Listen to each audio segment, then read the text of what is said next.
So in fact, we are going to use this to kind of redo everything that we did before as anything that we used trigonometric functions to describe. We are going to instead use this complex number to describe them. So let me tell you what I mean. So this is how we describe the electric field from a single slit before. Yeah, I think I can erase all that. Wait, do I? It's fine. I don't have any other space anywhere else. So let me do a quick comparison so that you have some sense of what this switchover involves. So comparison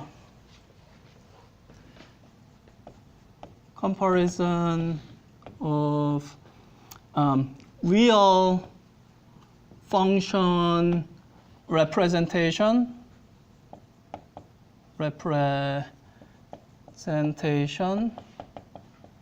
and complex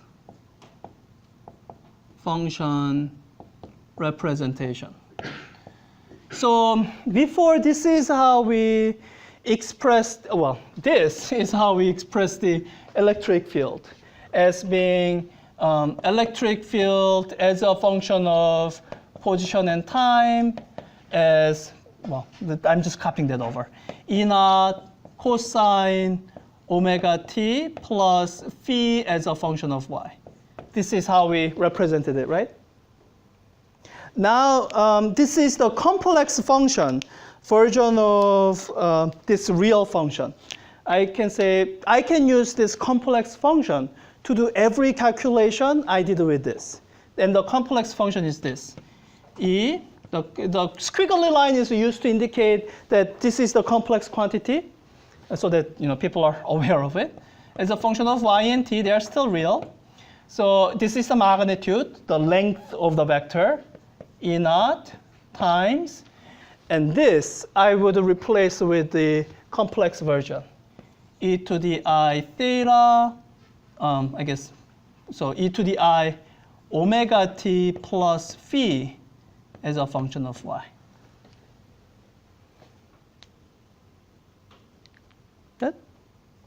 And I hope the relation operation to go from here to here is fairly straightforward. Let's say you start out by expressing things with a complex function, and then you decide you want the real version of that. Well, I think that's a fairly simple operation where you take this. Hopefully you have some numerical value of this. And all you have to do to get back to this is you take the real part, because that's what this is, and just discard the imaginary part. So that's something you can always do. Like, this is the freeway you get on, and you can always get off the freeway by taking the real part and go back to doing calculations using trigonometric functions. Yeah. But there is a real benefit to using the complex expression. How do I put it? So the complex exponentials, they simplify what used to be very complicated calculation. Let's see. I really want to finish this because we are going to be using this, I guess, next week when we talk about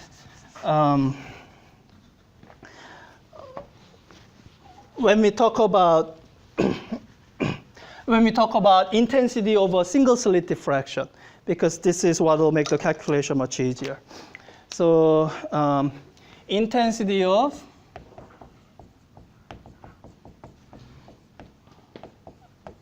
double slit interference with complex exponential. So our starting place is this. We describe the electric field this way. Electric field as a function of position and time will be E naught e to the I omega t plus a phase as a function of position. And I can actually do one simplification already. I can explain to you what I was calling phase factor. It's called a phase factor because it is a factor. It is, let me write this out. It's equal to E naught times e to the I omega t to the exponential algebra, e to the I phi. So it is actual factor when you do it, properly using complex function. So this is the electric field due to slit 1, and electric field due to slit 2 is, I guess, E naught e to the I omega t, e to the I, so this was phi 1, so this would be phi 2 y. Good. And let me just quickly review the relationship between intensity and electric field. So in the complex version, this is what we would say for intensity. For the time averaged intensity, you can say that intensity due to slit 1 is equal to E1. And so I'm skipping a lot of numerical factors in between. E1 times the complex conjugate of E1. And because this operation already implies this time average done, you can see that a lot of things here cancel out. So E1 is all of this. E1 complex conjugate, you have E naught, which is real, so it's the same. But this is e to the minus I omega t, e to the minus I phi 1. Those cancel out in multiplication.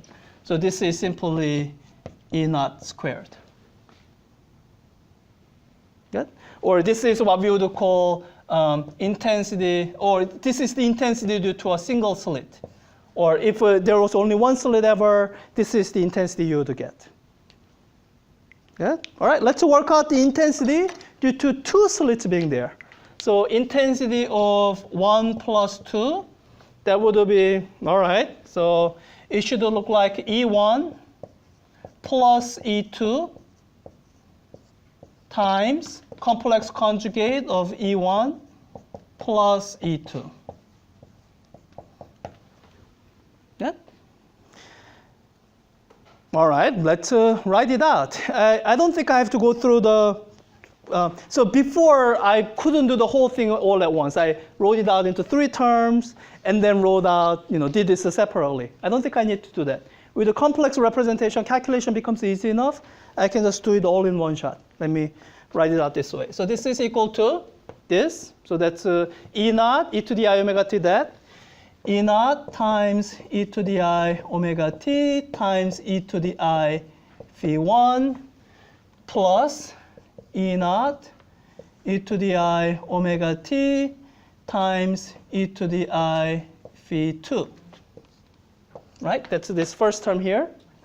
Multiplied by the complex conjugate, E naught e to the minus I omega t e to the minus I phi 1 plus E naught e to the minus I omega t times e to the minus I phi 2.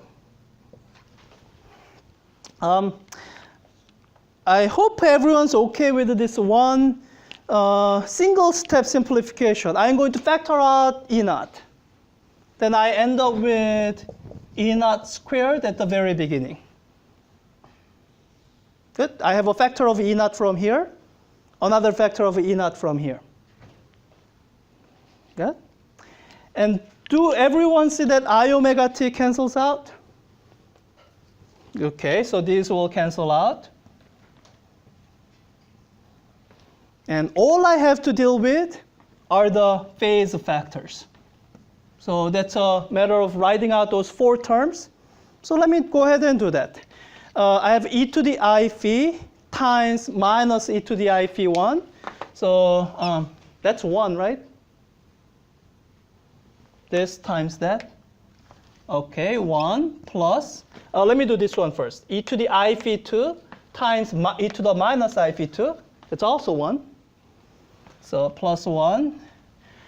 All right, and now I have to do the cross terms. This times that, that's a plus e to the I phi 1 times e to the minus I phi 2. And this times this, plus e to the I phi 2 times e to the minus I phi 1.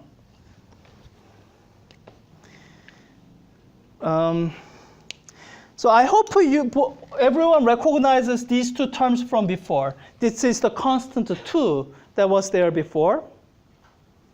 And let me just do this last. Oh, I can't do this even in 10. I can't do this in 10 seconds. But let me write it out.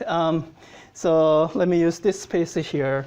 Let me just go through this quick algebra. It won't take more than a minute. So this is the algebra for these two terms. Let me start by combining them. So it's e to the I phi 1 minus phi 2. E to the I phi 1 minus phi 2 plus e to the I phi 2 minus phi 1. E to the I phi 2 minus phi 1. I'm just going to notice something here and realize that this is minus 1 times this. Right? So I can actually write this as a minus phi 1 minus phi 2. Yeah? Calling this whole thing x, this whole thing x, then this is what it looks like. It looks like e to the ix plus e to the minus ix. That would be this, or the numerator of this. So what I can say is, using this, I can say this is 2 times cosine of phi 1 minus phi 2.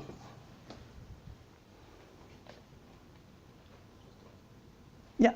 So substituting this in for this, I get e naught squared times 2 plus 2 cosine of delta phi. And that's the exact same result I got before using the real trigonometric function. The difference is that this is a lot shorter. It's a lot easier. The introduction of the tool, it maybe takes longer, but the difference is, you'll be, if you're working in engineering or physics, you'll be using these tools a lot. When you go into Fourier analysis, this is the tool you are using. This is one single powerful tool. It'll take time for you to learn, but once you learn it, it'll make this job so much easier. Whereas if you keep using the old, outdated tools that you knew when you were in high school, whatever task you do continue to be difficult. It's a difference of using, hammer and nail to build a house versus using power tools to build a house. So